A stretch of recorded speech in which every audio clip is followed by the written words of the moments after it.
नमस्कार बच्चों, कैसे हैं आप सब लोग। आशा करती हूँ आप सभी भी अच्छे से होंगे और इस कोरोना काल को एंजॉय कर रहे होंगे पूरे तरीके से अपने घर पर ऑनलाइन लर्निंग को सफल बनाते हुए। तो चलिए आज का हम अपना टॉपिक स्टार्ट करते हैं, प्रोटेक्टिव डिवाइस, जिसमें हम पढ़ेंगे फ्यूज़। तो चलिए स्टार्ट करते हैं टॉपिक फ्यूज़। बेसिकली इस टॉपिक में हम पढ़ेंगे फ्यूज़ का इंट्रोडक्शन, उसकी डेफिनेशन, उसके पैकेज और मटेरियल्स, उसके एलिमेंट्स, कैरेक्टरिस्टिक्स, फ्यूज़ कैसे काम करता है, कितने तरीके के फ्यूज़ होते हैं, उसके एडवांटेज क्या है, डिसएडवांटेज क्या है और एप्लीकेशन, यानी कि हम फ्यूज़ को क्या कहाँ कहाँ यूज़ करते हैं। तो चलिए स्टार्ट करते हैं। सबसे पहले इंट्रोडक्शन। तो सबसे पहले इलेक्ट्रिक पावर सिस्टम, यानी कि इलेक्ट्रिक पावर सिस्टम क्या होता है, यानी कि वो सिस्टम जिसमें इलेक्ट्रिकल से रिलेटेड कंसर्न, उससे जो भी कंसर्न होते हैं वो एलिमेंट्स हो, वो कंपोनेंट्स हो और उसमें एक पावर सोर्स हो जो कि इलेक्ट्रिकल सप्लाई को उन सारे कंपोनेंट्स को देता है, उसको हम इलेक्ट्रिक पावर सिस्टम बोलते हैं। अब उस पावर सिस्टम में कई बार ओवर करंट आ जाती है जो आपके उस पर्टिकुलर सिस्टम को डैमेज कर सकती है या ह्यूमन लाइफ को भी नुकसान पहुंचा सकती है। तो उस पावर को कंट्रोल करने के लिए, उन सब की सेफ्टी के लिए हम एक तरीके से प्रोटेक्टिव डिवाइस को यूज़ करते हैं जो कि होता है आपका फ्यूज़। तो fuse is the simplest and cheapest device use for interrupting, यानी कि इंटरप्टिंग का मतलब रोकना, रुकावट, an electrical circuit under short circuit और एक्सेसिव ओवरलोड, यानी कि जब भी कभी ओवरलोड हो जाता है तो उसकी सेफ्टी हम फ्यूज़ के थ्रू प्रोवाइड करते हैं। तो ये एक तरीके से बहुत ही इसेंशियल कंपोनेंट हो गया जो कि एक्सेस करंट के फ्लो होने पर मेल्ट हो जाता है और सर्किट को सेफ्टी प्रोवाइड करता है। ये उसका सिंबल है। आगे चलते हैं। अब उसकी डेफिनेशन फ्यूज़ की। तो it is a current interruptive device which break the circuit by fusing the element when current in the circuit exceed certain value, यानी कि जब भी किसी भी इलेक्ट्रिकल सर्किट में करंट एक सर्टेन वैल्यू, यानी कि एक फिक्स वैल्यू से ज़्यादा फ्लो होती है तो फ्यूज़ के अंदर एक वायर होता है वो मेल्ट हो जाता है और उसके मेल्ट होने से सर्किट जो है वो ब्रेक हो जाता है। तो सर्किट ब्रेक होने के बाद सर्किट ओपन हो जाता है और सर्किट ओपन होने से सारे डिवाइसेस जो कि उससे अटैच्ड होते हैं आगे फर्दर लाइन में, वो सारे सेफ हो जाते हैं, वो सारे प्रोटेक्ट हो जाते हैं। तो व्हाट इज़ फ्यूज़, आगे इसी का ही और एक्सटेंड करके है।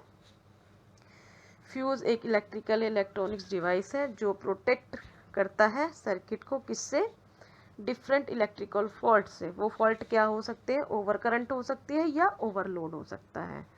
तो ये आपका एक तरीके से क्या, सेक्रीफाइजल एलिमेंट। इसको हम सेक्रीफाइजल एलिमेंट क्यों बोल रहे हैं, वो इसलिए बोल रहे हैं क्योंकि जब भी एक्सीड करंट फ्लो होती है तो ये एलिमेंट या ये फ्यूज डिवाइस खुद को डैमेज करके दूसरे सर्किट्स के, दूसरे अप्लायंसेस की सेफ्टी करता है। तो खुद को डैमेज कर रहा है, इसलिए हम इसको एज ए सेक्रीफाइजल एलिमेंट कंसिडर कर रहे हैं। अब इसमें दो चीज़ होती है। पहला फ्यूज़ वायर, वो वायर जिसके अंदर से करंट फ्लो होती है और जब करंट फ्लो ज़्यादा हो जाती है तो वो मेल्ट हो जाती है। उसके बाद फ्यूज़ लिंक, ये फ्यूज़ का बेस होता है जिसमें दो टर्मिनल होते हैं और उस दो टर्मिनल में ही हम फ्यूज़ वायर को कसते हैं। फ्यूज़ को हम कटआउट्स भी बोलते हैं। आगे चलते हैं। वाई वी यूज़ फ्यूज़, इसको हम अभी डेफिनेशन से अब तक कंसिडर करते हुए आ रहे हैं, देन वी रिपीट अगेन। तो फ्यूज़ का प्रिंसिपल क्या है आपका, कि जब भी ज़्यादा ये आपका हीटिंग इफेक्ट पे वर्क करता है और इसमें इसको ऑलवेज हम सर्किट के सीरीज़ में कनेक्ट करते हैं, कटआउट्स भी बोलते हैं इसको। इसमें एरिया को इस तरीके से डिफाइन किया जाता है कि उसमें एक certain value of current flow हो जाए। जब भी वो वैल्यू एक्सीड होती है तो उस एक्सीड वैल्यू पर क्या होता है, फ्यूज़ क्या करता है, एक्सेसिव करंट को मेल्ट कर देता है, उसका एलिमेंट मेल्ट हो जाता है और ओपन कर देता है सर्किट को, जिससे वो डिस्कनेक्ट कर देता है पावर सप्लाई को और इस तरह वो सारे सर्किट को प्रोटेक्शन से, डैमेज होने से बचा लेता है, उसको प्रोवाइड करता है प्रोटेक्शन। आगे चलते हैं। ये उसकी कैरेक्टरिस्टिक्स है, यानी कि जब भी हम फ्यूज़ को परचेज़ करेंगे तो हमें क्या क्या चीज़ें ध्यान में रखनी चाहिए। पहली, हमें फ्यूज़ किस तरीके से लेना, उसकी करंट रेटिंग क्या है, यानी कितनी करंट पे वो वर्क कर रहा है। दूसरा, उसका मेल्टिंग टाइम क्या है, यानी कितनी देर में उसके अंदर का वायर पिघल के सर्किट को सेफ्टी प्रोवाइड करता है। तीसरा, वो वोल्टेज रेटिंग, कितनी वोल्टेज पे काम कर रहा है, मैक्सिमम वोल्टेज क्या होगी।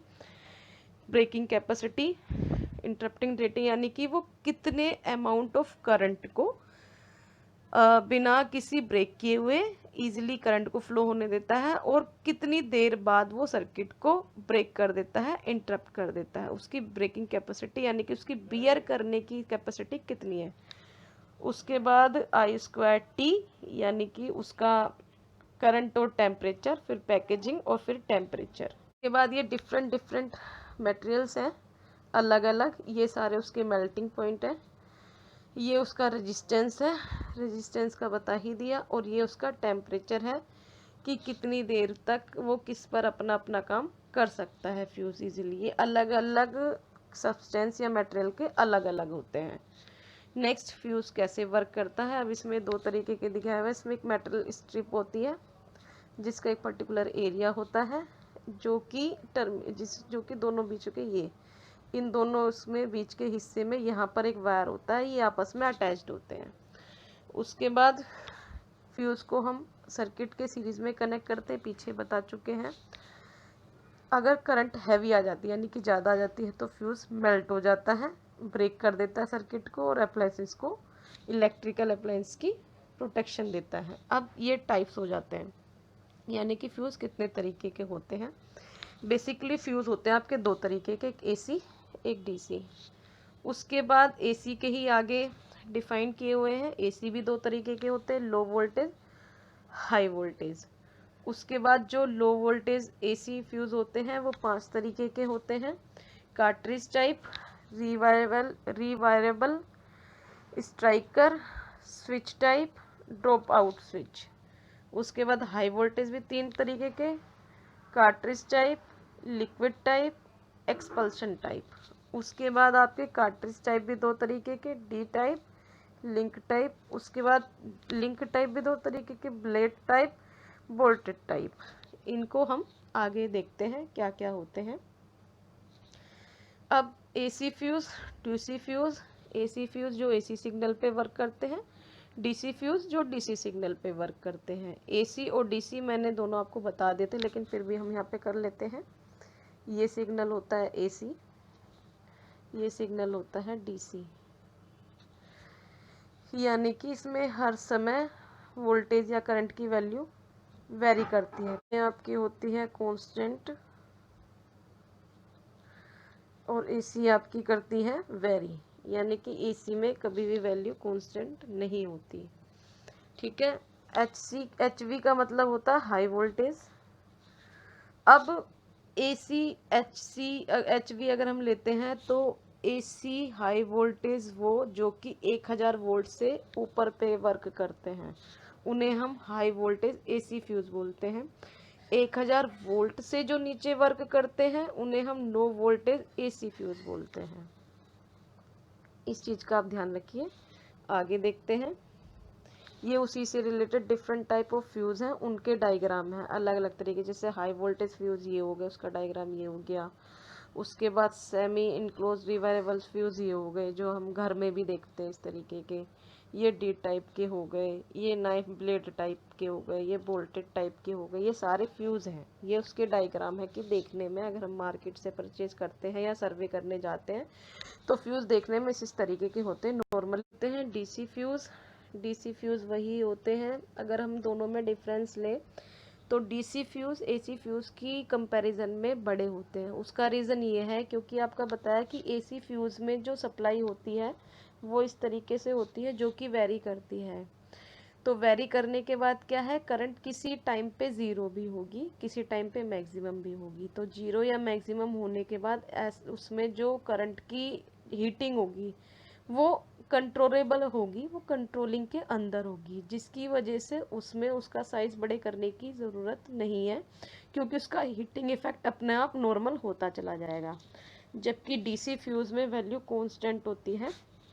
कांस्टेंट वैल्यू होने के कारण उसमें करंट की कंट्रोलिंग नहीं होती, यानी कि करंट जो एक फिक्स वैल्यू पर है उसी फिक्स वैल्यू पे फ्लो होती रहती है।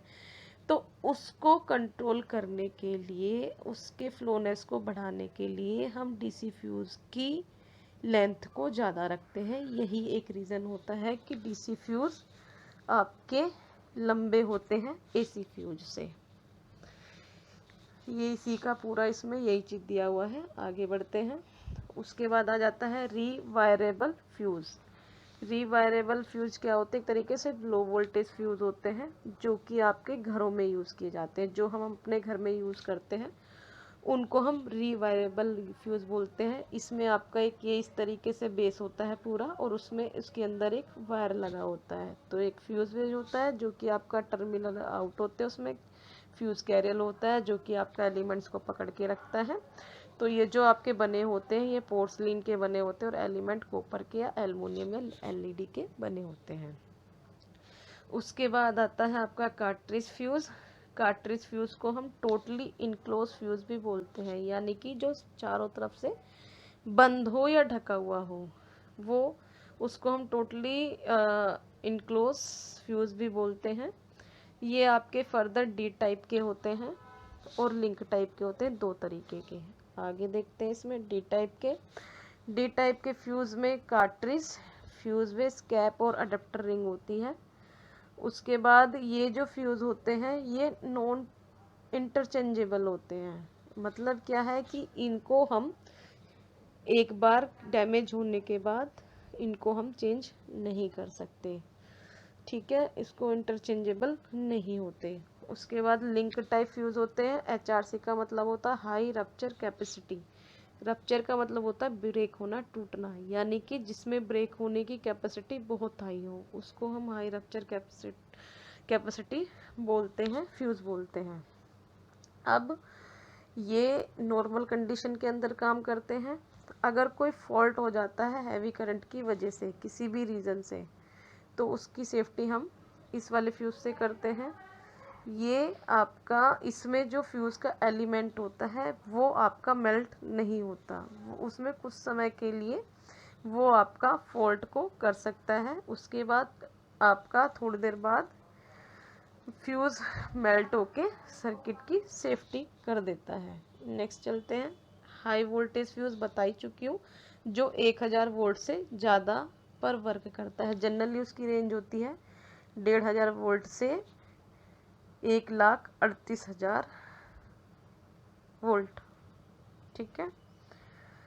उसके बाद रीसेटेबल फ्यूज़, यानी कि वो फ्यूज़ जिसमें उसका जो वायर है वो मेल्ट नहीं होता, वो कुछ टाइम के लिए, इसमें एक तरीके से हम ये कह सकते हैं नोब हो सकती है या एक तरीके से हैंडल होता है। जैसे ही कोई ओवर करंट फ्लो होती है तो वो जो उसमें स्विच या हैंडल होता है वो अपना आप ही ओपन हो जाता है, और जैसे ही नॉर्मल कंडीशन आती है वो फिर से अपना आप ही क्लोज हो जाता है। तो ऑटोमेटिकली सेल्फ ही खुद की सेफ्टी कर लेता है, इसलिए इसको रीसेटेबल फ्यूज़ बोलते हैं, ठीक है। विदाउट हैसल एनी रिप्लेसमेंट, इसमें इसकी रिप्लेसमेंट की ज़रूरत नहीं पड़ती। थर्मल फ्यूज़ क्या होते हैं? जो कि आपके टेम्परेचर सेंसिटिव होते हैं, टेम्परेचर बेस्ड होते हैं, वो थर्मल फ्यूज़ कहलाते हैं। इसको हम थर्मल कटआउट्स भी बोलते हैं। फ्यूज़ को हम कटआउट्स भी बोलते हैं। नॉर्मल उसमें आप घरों में जो यूज़ करते हैं हम उसको नॉर्मली कभी कभी कटआउट्स बोल देते हैं ना, दे ऑल आर फ्यूज़। तो ये क्या करते हैं, आपका टेम्परेचर सेंसिटिव होते हैं। उसके बाद ये आपके वेरियस साइज में अवेलेबल हैं। आगे बढ़ते हैं। कॉफ़ी मेकर, मकीन, हीटर वगैरह में हम इनका यूज़ करते हैं। उसके बाद चिप फ्यूज़ आते हैं, जिन्हें सरफेस माउंटेड फ्यूज़ या चिप फ्यूज़ भी बोलते हैं। ये बेसिकली डीसी पर यूज़ किए जाते हैं। जैसे आपका सेल फोन में हम यूज़ करते हैं, हार्ड डिस्क में यूज़ करते हैं, कैमरा में यूज़ करते हैं, ये सारे फ्यूज़ होते हैं, ठीक है। उसके बाद ऑटोमोटिव, यानी कि जो आपके ऑटोमोबाइल डिवाइसेस में यूज़ किए, जैसे कार में, बाइक में। तो बेसिकली स्टार्ट करने के लिए स्टार्टर यूज़ किया जाता है कार में या बाइक में, ये फ्यूज़ वहाँ पर यूज़ किए जाते हैं, ये लिखा हुआ है इसमें। आगे चलते हैं। अब आ जाते हैं उसके एडवांटेज, यानी कि फ्यूज़ के क्या क्या एडवांटेज होते हैं, क्या क्या लाभ हैं। सबसे पहले चीप होता है, सस्ता होता है, मेंटेनेंस की ज़रूरत नहीं पड़ती। उसके बाद कहीं भी शॉर्ट सर्किट होता है तो बिना किसी शोर के, बिना किसी फ्लेम के और धुएं के, गैस के, ये सबकी प्रोटेक्शन कर देता है। उसके बाद इसका ऑपरेशन का टाइम बहुत कम है और ये बहुत ही कम टाइम में सर्किट को ब्रेक कर देता है, यानी कि जैसे ही एक्सीड करंट फ्लो हुई तो within a second, millisecond, ये खुद डैमेज होके दूसरों की सेफ्टी कर लेता है। ऐसा नहीं कि मिनट 2 मिनट का टाइम ले रहा है, इतने बाकी के सारे डिवाइस जल गए या ख़राब हो गए। उसके बाद इसका साइज़ बहुत छोटा होता है। तीसरा, नेक्स्ट वन इसका क्या है कि इसका जो इन्वर्स टाइम कैरेक्टरिस्टिक जो होता है वो ओवरलोड से प्रोटेक्शन प्रोवाइड कराता है। ये हो गए उसके एडवांटेज। अब डिसएडवांटेज, पहला डिसएडवांटेज तो यही है कि जब भी ये ख़राब हो जाता है इसको रिप्लेस करना पड़ता है। दूसरा कि ये आपका कोरिलेट नहीं होता, मतलब कभी भी ये ऐसा भी हो सकता है कि जो टाइम इसका दिया हुआ है उसी पे वर्क ना कर पाए ये, तो कई बार इसका टाइम भी वेरी करता है, यानी कि कई बार इसको डैमेज होने में या लाइन को कट ऑफ करने में टाइम लग जाता है, जिसकी वजह से ये अपनी प्रोटेक्शन पूरी तरीके से प्रोवाइड नहीं कर पाता। उसके बाद इसको सीरीज़ में जब हम लगाते हैं तो उसका जो साइज होना चाहिए वो फ्यूज से कंसर्न होना चाहिए। इन मतलब on heavy short circuit discrimination between fuse in series can not be obtain unless there is considerable difference in the relative size of fuse concern. मतलब कभी भी जब भी हम किसी भी सर्किट में उसको सीरीज में लगा रहे हैं तो हमें उस सर्किट के बारे में जानकारी होनी चाहिए जिसके लिए हम उस सर्किट के लिए फ्यूज को यूज़ कर रहे हैं। अगर हमने कहीं पे लो पावर या लो एम्पियर रेटिंग का फ्यूज़ को लगा दिया और उस सर्किट में ज़्यादा की ज़रूरत थी तो वो फ्यूज़ तो डैमेज भी होगा, साथ में वो सारे अप्लाइंसेस भी डैमेज हो जाएंगे। तो हमें इसकी जानकारी होनी चाहिए कि हमारी नीड क्या है और उस नीड के हिसाब से कौन सा फ्यूज़ सूटेबल होगा। उसके बाद ये कुछ एप्लीकेशन है, यानी कि हम फ्यूज़ को कहाँ कहाँ पे यूज़ करते हैं। वैसे हमने पढ़ते हुए यानी कि इस चैप्टर को देखते हुए, लेक्चर देखते हुए बीच बीच में ये सारे एप्लीकेशन देख लिए थे, बट हम फिर से रिवाइज कर देते हैं। जैसे पावर ट्रांसफार्मर में यूज़ होता है, आपका इलेक्ट्रिकल वायरिंग में, जहाँ पर जिसको हम कटआउट बोलते हैं, उसको पूरी कंट्रोलिंग हम कटआउट के थ्रू करते हैं। हमारे अप्लाइंसेस में हो सकती है, जैसे वॉशिंग मशीन में है, टीवी में, म्यूज़िक सिस्टम है, एसी है, मोटर के स्टार्टर में होता है, मोबाइल फ़ोन में होता है, लैपटॉप में होता है, अडेप्टर में होता है, कैमरा में यूज़ करते हैं हम, प्रिंटर, स्कैनर, फोटोकॉपी मशीन में भी होता है, सारे ऑटोमोबाइल उसमें डिवाइसेस में होता है, जिसमें कार, बाइक, ट्रक्स, बस सब आ जाते हैं। इलेक्ट्रॉनिक डिवाइस में भी यूज़ होता है, जैसे हार्ड डिस्क में यूज़ हो रहा है, डीवीडी राइटर में हो रहा है, डीवीडी प्लेयर्स में हो रहा है, गेमिंग में भी यूज़ हो रहा है जहाँ पर हम गेम वगैरह खेलते हैं। तो this is the chapter of protective device, जिसमें हमने फ्यूज़ के बारे में पढ़ा, उसका इंट्रोडक्शन पढ़ा, उसके यूज़ पढ़े, उसके टाइप्स पढ़े, उसके एडवांटेज डिसएडवांटेज पढ़े। आई थिंक सो आपको ये चैप्टर समझ में आ गया होगा। आपकी कोई भी क्वेरी हो please do comment, do mail. Thank you very very much. और प्लीज़